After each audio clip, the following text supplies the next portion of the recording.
They moved into other things that are related, that they could capitalize their skills and their experience, and they learned to enjoy it. They grew into it. Yeah, I took so a part of me when I was in grad school, I was a substitute teacher during the day because it was the perfect hours. I would work 7 to 2, and then I would drive into Boston and have class from 6 to 10, and I would do that. And so my daughter is in 3rd grade right now, and the opportunity came up to teach at her school for 5 weeks, and I passed all the requirements. I think you just have to have a face. But so I got the job. Drug test. Yep, no, I did pass all that. Got a 65. Background check.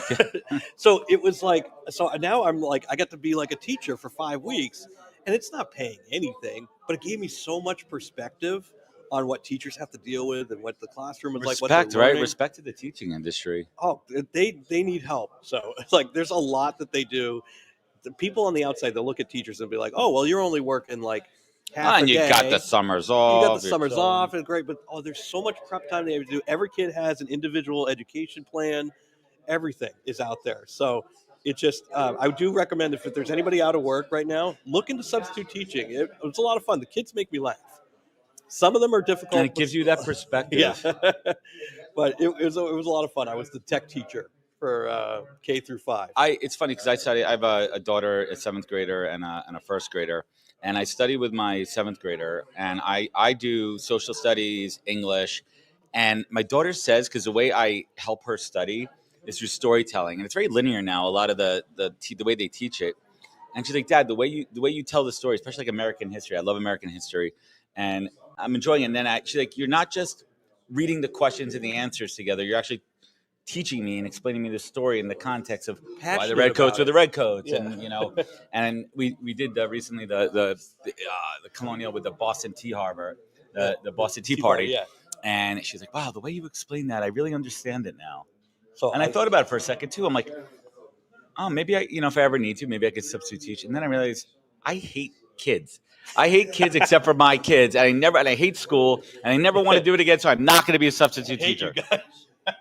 I hate any child that's not mine. No, I'm kidding. You're like the heat miser or something. They're just like this villain that shows up.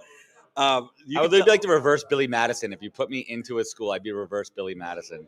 So now you're all gonna die. This is my very poor Adam Sandler person. It sounded just like him.